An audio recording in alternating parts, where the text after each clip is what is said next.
The David Pakman Show at davidpakman.com.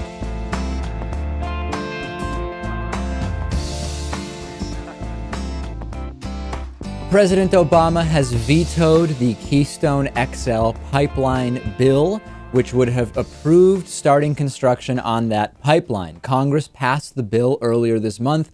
President Obama, several times, as I told you, promised to veto the bill, and he did indeed do that yesterday afternoon, after which he notified the Senate. This was only the third veto of President Obama's presidency. There are more vetoes expected based on what we are anticipating that Republicans are going to put forward now that they control the House and Senate in the remaining couple years of President Obama's presidency. Senate Majority Leader Mitch McConnell said his chamber would consider overriding the veto no later than March 3rd. I don't think it's going to happen, Lewis. They would need a 2/3 majority in order to override the veto. I don't think they're going to get that. I don't think so. This is great news. President Obama kept his word. I hope there isn't, I hope they can't use this as leverage against him for something else, but we will see. House Speaker John Boehner called the veto a national embarrassment in a Tuesday press release, and he accused the president of, quote, being too close to environmental extremists to stand up for America's workers. Let's pick this statement apart because this is just so insane. First of all, the national embarrassment isn't that President Obama vetoed this polluting, risky, dangerous, and job negative proposal. It's that Republicans seem insistent on having this type of energy transportation method in spite of the negative effect it would have on jobs, in spite of the fact that it further ingrains not only fossil fuels as an energy source, but foreign corporations impacting and deciding on our fossil fuel transport methods. The embarrassment would be if we did this. Yeah, it's a total abomination. I love using that word. But yes, the veto is the correct move, and I'm very happy he did it. And the other thing is, President Obama is too close to environmental extremists. What does that even mean? Boehner is too close to the corporations, of course, that want to implement this type of thing. Of course. To give you a little context, John Boehner received $675,000 in funding from oil and gas. It was his fourth highest source of money. But the addition of extremist on the end of anything now is a way to make it an ad hominem attack. So you could say these surgeon extremists who insist on performing surgery on people, you can throw extremist after anything. It doesn't make it a bad thing. And the environmental extremists who care about pollution, dependency on dirty forms of energy, this is just a really flaccid attempt, I would say, at trying to just attack those who care about the environment. And the last thing, which I don't think is being discussed very much, is that all the right-wingers who are all about our sovereignty and the freedom and liberty and sovereignty of the individual, they are interested in Keystone XL, which would allow a foreign corporation to seize land from private individuals via eminent domain for the private profits of this foreign corporation. I thought they were conservative, and they're not even talking about the eminent domain element that would be in play if Keystone XL were to go forward. Yeah, what happened to personal freedom, right? I think it's pretty much thrown out the window here. No question about it. This is doublespeak. This is reminiscent of George Orwell's 1984. Environmental extremists used to reference people who just care about the environment, and they recognize that this is just a really bad way to derive energy, and it is a cronyistic, corporatist abomination, as Lewis suggested here. And we are living in the doublespeak times of George Orwell. Everything means the opposite, as we've talked about time and time again. I think, yeah, and I just want to touch on the Obama being too close to environmental extremists thing. We've talked about the TPP. I really don't think Obama is a guy you can point to and say that he is an environmental extremist or even remotely close with the environmental extremists. Yeah, President Obama, who's looking to fast track the Trans-Pacific Partnership, which would reduce and excuse many big multinational corporations from having to mitigate their impact on the environment. That's not exactly what someone who's close with environmental extremists would do. No, not at all. So it just makes sense to veto this. But Obama is very much on the side of corporations a lot of the time. We've got to talk about the latest with Bill O'Reilly's fake story about his time covering the, quote, war zone in the Falklands, which he never actually set foot on. People are getting completely bamboozled by a new release from Bill O'Reilly. The background, of course, is that Bill O'Reilly claims to have been in a war zone covering the Falkland Islands conflict in 1982, 1,200 miles off the coast of Argentina. And he told this super specific story about how he had to drag his cameraman to safety as bullets were whizzing past their heads when they were covering the Falklands Islands conflict. And Bill O'Reilly, now that it has been determined that he never actually went to the Falkland Islands, that he actually was responsible for putting his cameraman in danger by forcing him to shoot with his light on, in spite of what CBS News executives said they should be doing, he now is trying to distract from the real issue and the statements made by his former CBS colleagues like Eric Engberg and Bob Schieffer and so many others by bringing onto his show the former bureau chief for NBC News in Miami named Don Brown, who was overseeing NBC's coverage of the Falklands Islands dispute. Now you might say, well, David, why would he bring on the former bureau chief for a different network altogether? Why would he be brought on to talk about what Bill O'Reilly did in Argentina and the Falklands when Bill O'Reilly worked for CBS News? Very, very fair question. Let's listen to what Brown had to say about Bill O'Reilly and his coverage. You were overseeing the coverage there in the Falklands. You know what happened that night when Galtieri's government surrendered to the British. In my reporting, I told it exactly the way it was. Or did I make any mistakes, Mr. Brown? No, let me give you the progression of the war. At first, it was a joke. Nobody took it seriously. We had the only reporter that actually got on the Falkland Islands. Robin Lloyd actually got there through the Argentine Navy. As the war went badly, there were demonstrations every day. There were tanks in the street. It was a country at war. At first, it was casual, and it became more and more serious. And as the military were losing badly, the populace began to turn on the military leadership. Now, you said there were tanks in the streets. You mean the streets of Buenos Aires, where we all were? There were tanks in the yes. It was a right. it was a real country at war. It wasn't a joke. It was a real war, and they were taking it very seriously. I like how he says that it was a country at war, so that somehow vindicates Bill O'Reilly. These were instances of civil unrest. Remember, I'm from Argentina. This was 2 years before I was born in Argentina. My entire family was in Argentina. I've been speaking to them extensively about this over the last few days. This was the military coming out because there was civil unrest. Now, that doesn't mean that civil unrest and rioting can't pose a danger.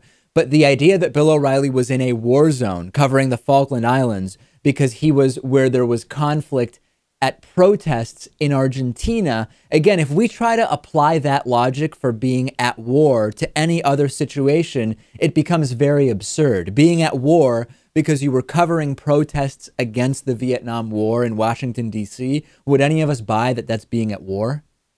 No, of course not. I suppose you could, if you really wanted to get crazy here, you could call this a type of civil war, but officially it wasn't. There was no actual gunfire. Nobody died, as far as we know. And so let's talk about it. There was gunfire. But right. But we need to go into detail about what type of gunfire. So I know what you're getting at, Lewis, but we'll get to that. But I think I understand the point you're making. Yes, we will get to the details. Plastic bullets. Yeah.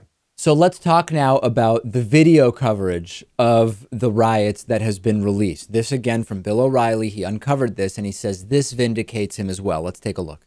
As word of the Argentine defeat leaked out in Buenos Aires, thousands of demonstrators began to gather outside the presidential palace. But the demonstrator, as many as 5,000 of them, began screaming, "Traitor, traitor," and this is the end of the military dictatorship. Police moved in with clubs and tear gas. They dispersed the crowd. Some television crew members were knocked to the ground. The fighting in the Falklands is over, but there is new fighting now on the streets of Buenos Aires. And tonight there are signs that the last casualty of the Falklands War could be the Argentine military junta. In Buenos Aires, angry protesters gathered outside the gates of the presidential palace in the biggest anti-government demonstration in years. The biggest loser, the Argentine government, which started a war and failed to win it, and which tonight on the streets of Buenos Aires did battle with its own people. There were arrests and beatings. Then, with guns that fired tear gas and plastic bullets, the police opened fire.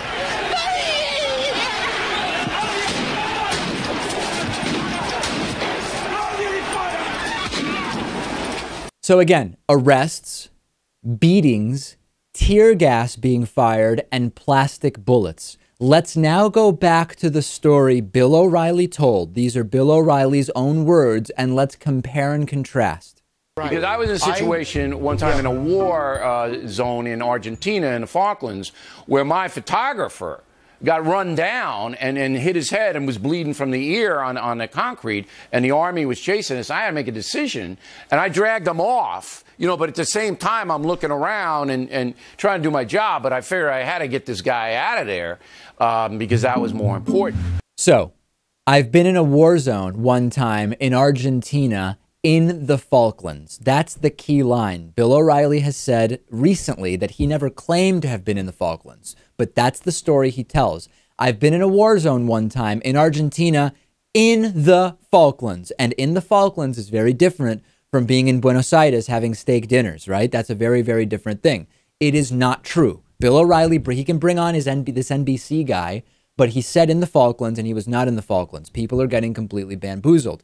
The other issue is the cameraman, bullets whizzing by his cameraman who Bill O'Reilly had to save. Actually, we now know that they were rubber bullets, which are still dangerous, right? But Bill O'Reilly certainly not suggesting that this was gunfire, true rounds here. And at the same time, suggesting that this situation just came up when we now know that it was actually Bill O'Reilly who flipped out and forced his cameraman to turn the light on in order to shoot video, which CBS News executives said do not do because it's just going to attract attention to yourself. So I think that this is a really interesting attempt from Bill O'Reilly to distract people from the fact that he said things that were not true, period. And it doesn't really matter what the NBC News guy says about the context because we know the specifics of what Bill O'Reilly said and we know the history at the time. He said he was in the Falklands. He wasn't. I can understand him trying to use some of these people to paint the picture there. Yes, I guess it was a dangerous area, but he said he was in the Falklands. That's pretty straightforward.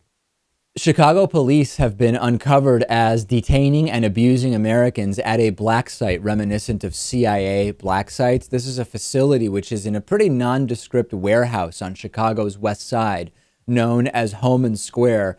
It's been the location for secretive work by special police units for a long time, but we now are finding out that the detainees held there have been denied their basic constitutional rights, and the alleged police practices at Homan Square, according to those who are familiar with the facility, include keeping arrestees out of the official booking databases. They don't show up anywhere as actually having been detained and booked and arrested, getting beaten up by police, resulting in head wounds, shackling them for prolonged periods of time, denying attorneys access to the secure facility, and holding people without any legal counsel for between 12 and 24 hours, including individuals as young as 15 years old. There's at least one man who was found unresponsive in one of their so-called interview rooms and later pronounced dead. This sounds like a CIA black site, Lewis, in an American city.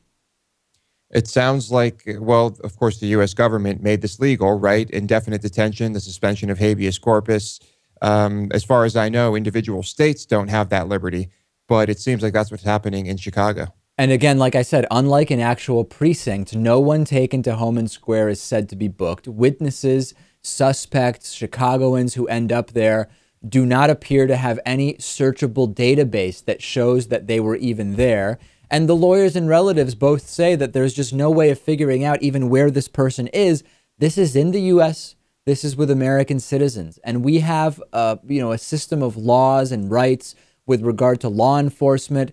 But it seems that law enforcement, at least at this location in Chicago, can just choose to keep people that they want outside of that system and deny you all of the rights that you are supposed to be afforded, deny you due process. And for those saying, wow, this is shocking, we've never heard anything like this before, this appears to be the first time that a specific location was reported.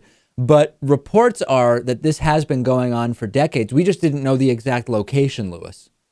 The thing that's the most shocking to me about this is that presumably people are brought to this facility and then they are brought to the regular precinct or wherever they're going. Maybe, or unless they're determined to actually not have done anything that's arrestable, then they're just released. But wouldn't some of those people follow up and talk to lawyers, talk to their attorneys, and say, "This is what happened to me here"? People would realize this was highly illegal and that this would be stopped somehow. I mean, this has been happening for decades. But then what happens when you go to the police and because you were never booked, there's just no record of this. There's no record of the location. There's no record of the police interaction with the individual. And all of a sudden you have someone going to police and saying, "Hey, I was arrested and detained here." And the police say, "We have no record of your arrest. We have no record of your interaction with police. We have nothing."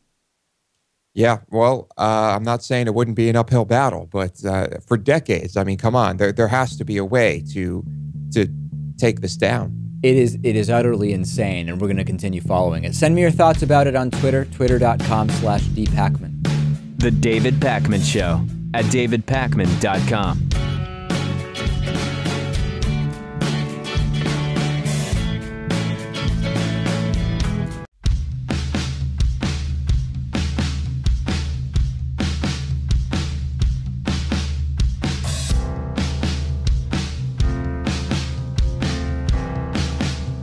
Welcome back to the David Pakman Show. Remember that you can support our program by doing any Amazon.com shopping after first clicking on the Amazon banner at davidpakman.com.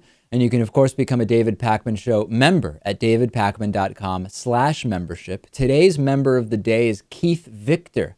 Keith, thank you for being a David Pakman Show member. And you can join Keith at davidpakman.com/membership. It is time for Hatriot Mail. If Ayn Rand and Ronald Reagan had a baby and suckled that child off the teat of liberty, its cries would sound a little something like Hatriot Mail. Written by patriots who hate David Pakman. Because America. And because freedom. Lots of discussion about Rand Paul recently, and there is no other name for this than the Rand Paul edition of Hatriot Mail. Let's listen together. David, shut the fuck up. Rand Paul, unlike most politicians, cares about people's rights. He's correct on everything. What if your kid was forced a vaccine and ended up getting seriously sick or mental disease from the vaccine? I bet you would wish vaccines weren't forced on people. Parents have the right to raise their children how they want. Once they're 18, they can decide to get any vaccination they want. It seems you just don't like Rand Paul personally, and shoving your opinions on your viewers just like the subscriptions no one wants. Oh boy. Gas. Wow. Yeah, those subscriptions, I guess I know what they're talking about. I think if you're okay with people being completely unvaccinated until they're 18 and therefore adults, you're missing a lot of the point of vaccines and how they work and contagion. But I don't think I'd really be able to convince someone who sends this in, you know? No way. And you know what this sounds like to me? It sounds like the first wave of Paulbot 2.0. I think this is the future of the Paulbots right here. Vagina confusion amongst one Republican, for one Republican at least, wondering whether the vagina is connected to the stomach, or at least assuming that it is. This is an Idaho lawmaker who revealed how confused he was about female anatomy during a legislative debate about a proposed abortion bill. And according to the AP, Idaho Congressman Vito Barbieri, he is a Republican, let me just remind you of that, asked a doctor who was testifying before the House State Affairs Committee whether a woman would be able to have a remote gynecological exam by swallowing a tiny camera. And Dr. Julie Madsen had to explain that, no, it's not possible because items that women swallow don't end up in the vagina, which apparently he didn't know. This is like, I don't think you need to know the specifics about female anatomy to know that this doesn't make sense, right? I mean, David, if you swallow something, it doesn't end up coming out your penis, right? That's correct. I mean, you know, I guess there are conditions called kidney stones or something which can be connected to diet in some way. But generally speaking, that's not how the body works. Yeah, this is incredible. I as much as we like to make fun of ignorant Republicans, I'd like to think that the majority would not be this ignorant. as to, just common knowledge biology. And the entire context of this is that they're having a debate over whether telemedicine abortion would be banned, which is a technology that allows a doctor to remotely prescribe the abortion pill over a video chat. And it's so interesting to me because Republicans claim to be against late-term abortion. They're against all abortion in general, but late-term is particularly bad. When you think about a state like Idaho, which is very, very rural, sometimes the reason that you end up having a later term abortion is because you couldn't get to a clinic early enough in the pregnancy. So one way to prevent late term abortions is by allowing these telemedicine consultations earlier. But again, they seem to be opposed to the policies that would reduce abortion and reduce the types of abortion that supposedly they're against. Including using birth control. I mean, they don't want people having that. It's just everything they do is completely counterintuitive. It's truly amazing. And this is yet another reason why we should leave these discussions to doctors, because all of a sudden you have a Republican lawmaker who thinks that the stomach and digestive system are connected to the vagina. And it's just very, very, very unusual. A Christian hate group known to us as the American Family Association has created a bigotry map of anti-Christian organizations. So the backstory is the Southern Poverty Law Center considers the American Family Association a hate group. And the American Family Association really resents that. They really don't like being on the hate group map of the SPLC. They think the SPLC is a bogus organization. So they came out with a bigotry map, and it lists all sorts of humanist, atheist, gay rights groups as hate groups, anti-Christian groups, etc., etc. So I thought to myself, let's take a look at the policies and platforms of these supposed anti-Christian hate groups. Let's pick one at random. The New York City Atheists, they're on the bigotry map of the American Family Association. What do they want? Okay. They want to promote the separation of church and state. Well, that's not hate, right? That's just complying with the Constitution. That doesn't really qualify you as a hate group. They want to educate the public about atheism. If a Christian group wanting to educate the public about Christianity is not hate, then educating the public about lack of religion also can't be hate. They also want to provide a forum for examining and discussing atheism. That can't possibly be hate. I mean, if discussing Christianity isn't hate, then discussing atheism certainly can't be hate.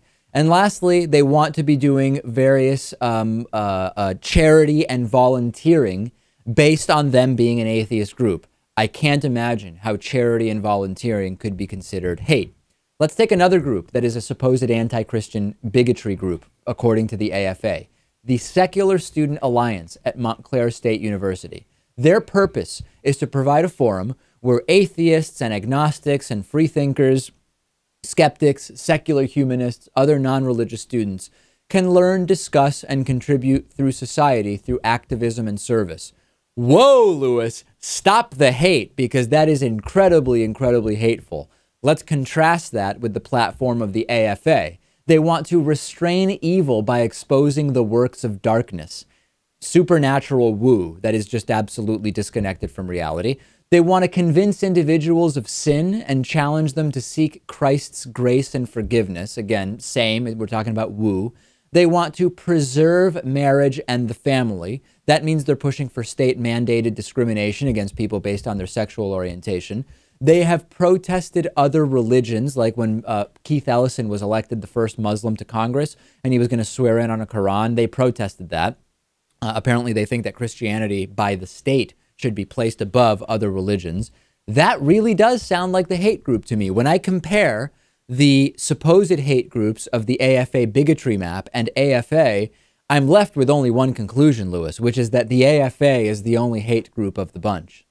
Yeah, they like to pretend that they are the victims. I think this is another attempt at that.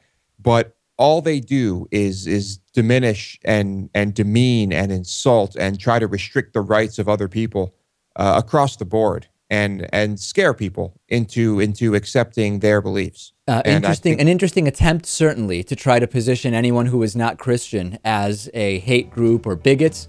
But sadly, when we look at the actual platforms of the groups, it is confirmed that the SPLC is right. The AFA is a hate group, period. Next, I will talk to Edmunds editor John Odell about the future of autonomous vehicles. The David Pakman Show at davidpakman.com.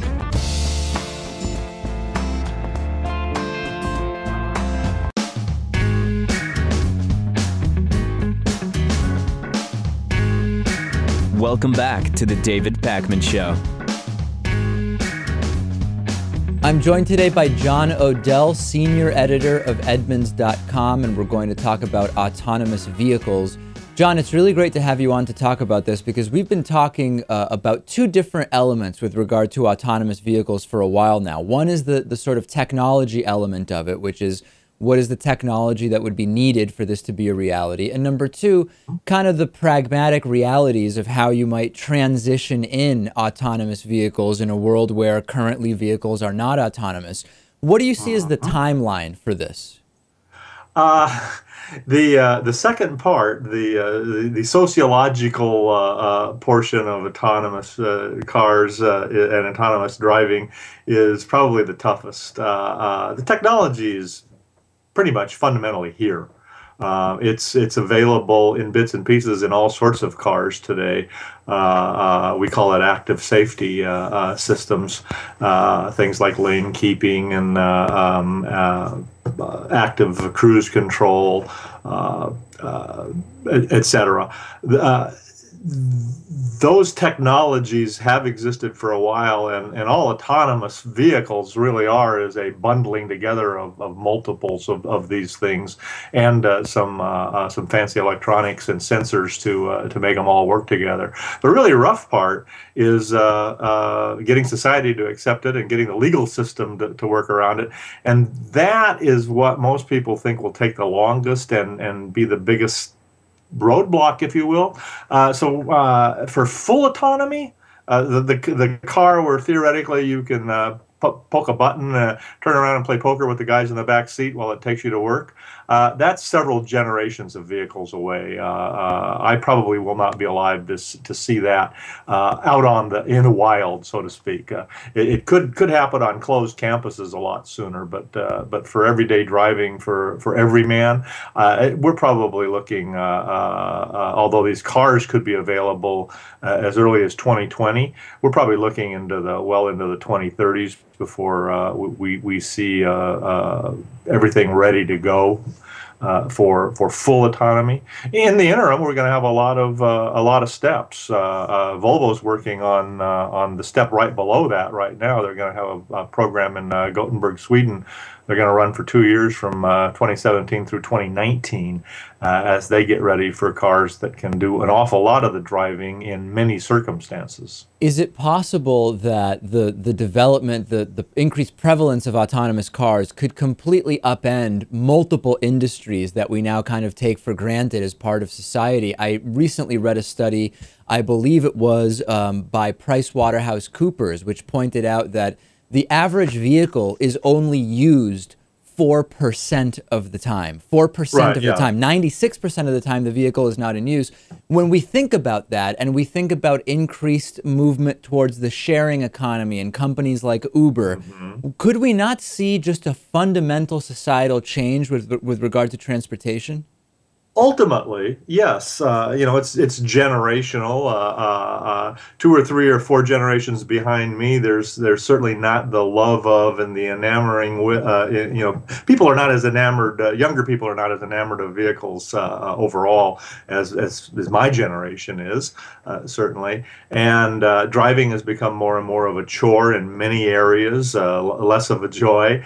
The idea that for monotonous daily driving chores, I can turn things over to a vehicle is what's moving us towards autonomy. That and the desire for as safe a transportation system as we can make. And the other thing, of course, is that as you move that way, you reduce the need for personal ownership. You might have partial ownership. You join a pool of people who own a group of autonomous vehicles, and when you need one, it shows up. Because as you point out, you don't need it for the 8 hours you're in the office. Maybe you need it in an hour to go to lunch, but you don't need it you don't need it overnight when you're sleeping. Most of us do pay a lot of money for cars that sit in garages and in parking spaces for a lot of the time we own them. And as far as some of the industries, I mean, I think of the car insurance industry. I think of the financing of automobiles, either through lease or purchase, the parking industry, the aftermarket parts industry. Are these all not significant industries that could I don't want to say necessarily go away, but be significantly damaged? Yeah, no, I don't think any of them will go away, and I'm not even sure they'd be significantly damaged. They're just going to have to change the way they approach things. If we have an era where most vehicles, or you know, the majority of what we now consider private vehicles are sold into fleets and they're shared with people, they're still going to be wear and tear. There will still be accidents. The totally accident-free society, transportation system is many, many, many, many moons away, if at all, ever. Electronics fail just as well as human beings do, not as frequently, but they do fail. But let's explore that a little bit, because the data I've looked at is that when self-driving cars have been tested, the number of miles driven relative to accidents is just so infinitesimally small. I think I don't have the data in front of me, but I think the Google vehicle, in something like 700,000 miles driven, had one incident where it was rear-ended, and that was, I believe, when it was actually on manual drive or something like that. So I don't want to understate, if that's what we're doing, if that's what you were saying, the safety increase that we could be looking at. Well, the safety increase is potentially huge. I'm certainly not downplaying that at all. I'm just suggesting that electronics do fail. Wireless communications fail. We've had the computer system and the internet very well established, the World Wide Web, and those things go down all the time. Autonomous cars don't have to rely on vehicle-to-vehicle and vehicle-to infrastructure communications, but most people think that to have a truly intelligent transportation system, you have to have that. And once you have that, you're reliant on a wireless broadcasting system to both short and long range to make those communications work. And when that happens, you've got some potential faults. The Google car, by the way, hasn't had accidents, but it's also had a number of occasions where the human being has had to intercede and take over controls because of incidents or problems that the electronics could not handle. And one of those particular areas that seems to be something that I'm sure will be figured out, but seems to be a problem that comes up time and again, is the ability of self-driving or autonomous cars to deal with bad weather, particularly icy and snowy conditions. Talk to us a little bit about that. Why does that seem to be posing this ongoing challenge? Well, because just as the human eye can sometimes not penetrate, whiteouts, heavy fogs, sheet rain, things of that nature, neither can cameras and sonars and radars, the sensing devices that are critical to autonomous driving. That vehicle has to be able to see its surroundings and to read lane markers, to read road signs, to see vehicles and objects in the road ahead of it. And if it can't do that because weather conditions preclude, the sensors penetrating the thick fogs, the heavy snow, etc., you're having to turn the car back over to the human being. No auto manufacturer that I have ever spoken to, and I've spoken to virtually all of them about their autonomous driving plans over the last few years, is predicting a day when they will make a car that does not have a manual override. All right, now that is a claim that I would be very interested to know if 150 years from now they say, you know what, we were actually wrong about that. We do have a scenario. Yeah, 150 years from now they may well say that. I'm saying that's what they've said for the first generation. Foreseeable future. Yeah. Nobody is yet looking at the car that has perhaps that little plastic cartoon character Google car. That's suitable for low-speed driving in a closed campus kind of an environment. And And that kind of a vehicle, I can see having no steering wheel, no brake pedal, no accelerator pedal. You sit in it, it takes you where you need to go on a closed campus in a fairly controlled route. And that may be the first place we see full autonomy. And it can happen. I mean, but there's a huge potential market for that sort of thing. I apologize for the phone ringing in the background.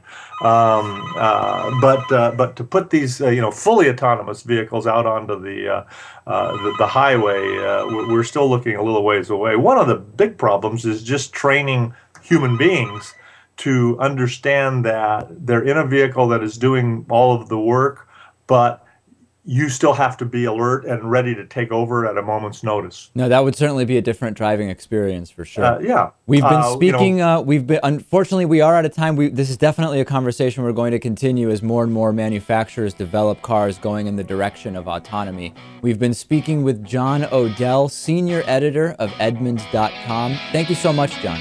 My pleasure. Thank you for having me. The David Pakman Show at davidpakman.com.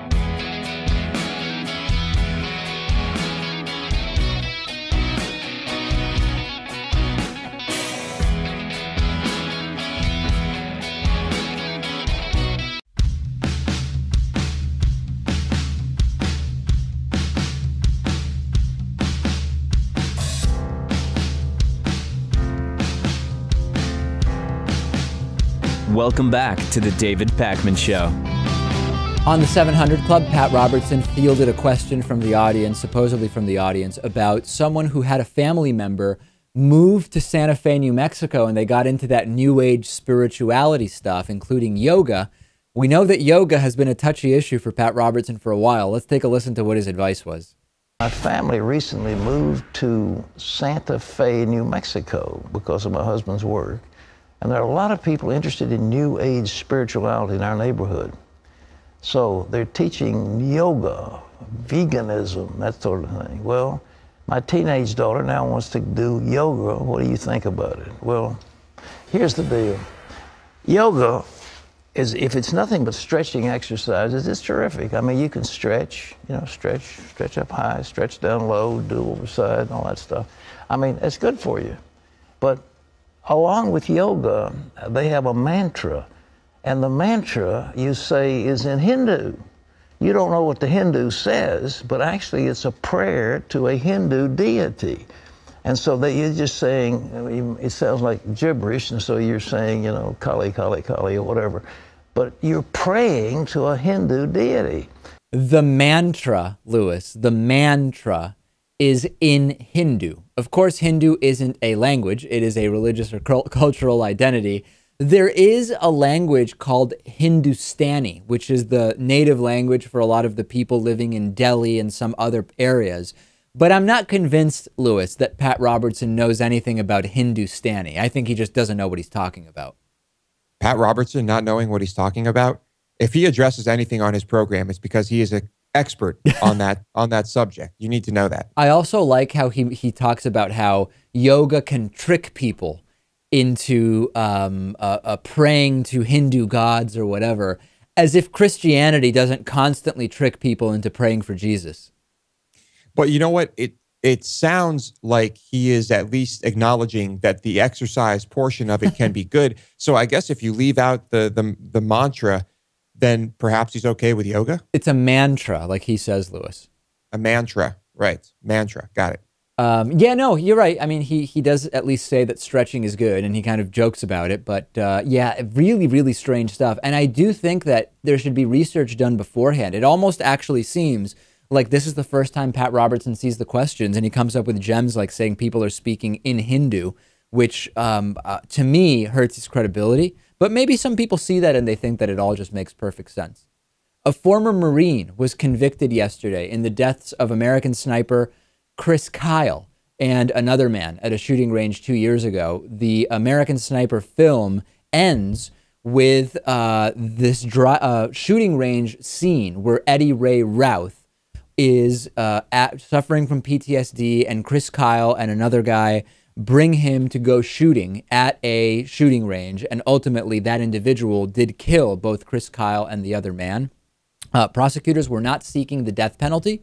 There was a guilty verdict in capital murder, which means that the 27-year-old Routh has received an automatic life sentence, and there is no possibility of parole for his role in the deaths of Chris Kyle and Chad Littlefield. Routh showed no reaction in court, even when family members of the deceased Littlefield addressed him.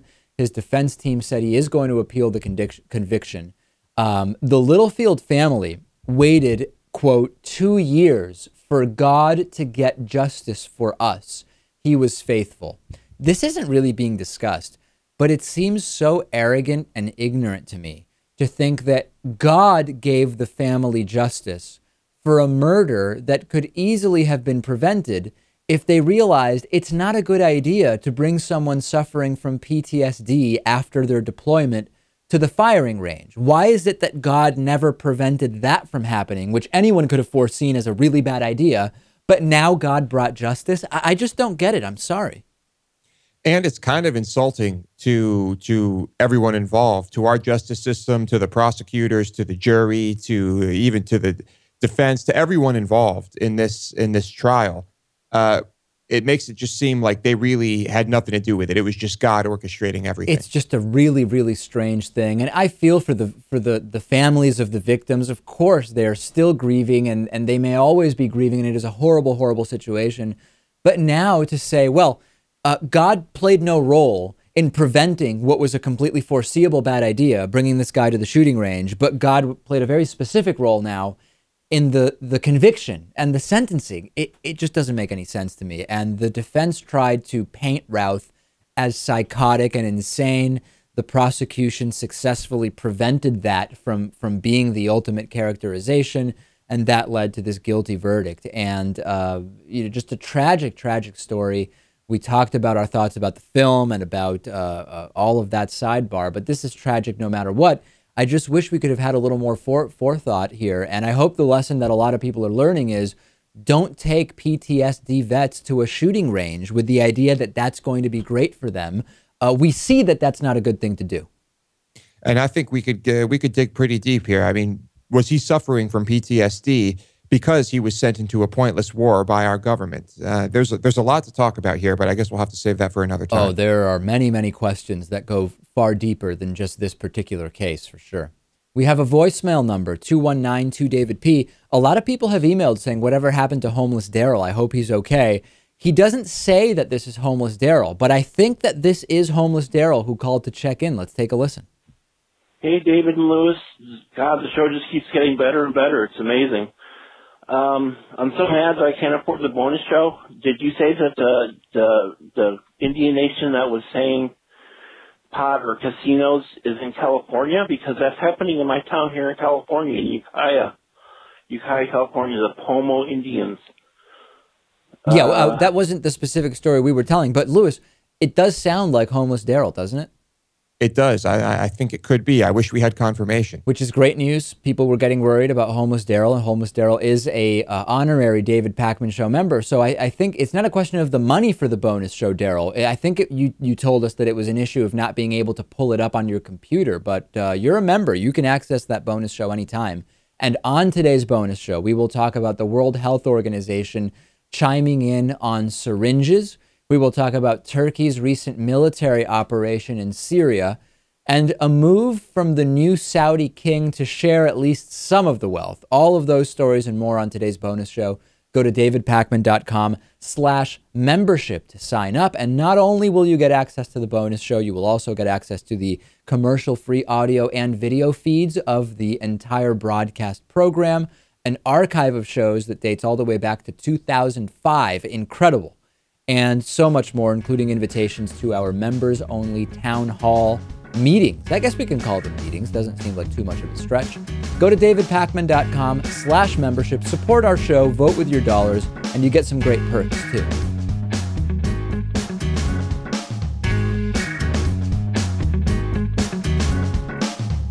The David Pakman Show at davidpakman.com.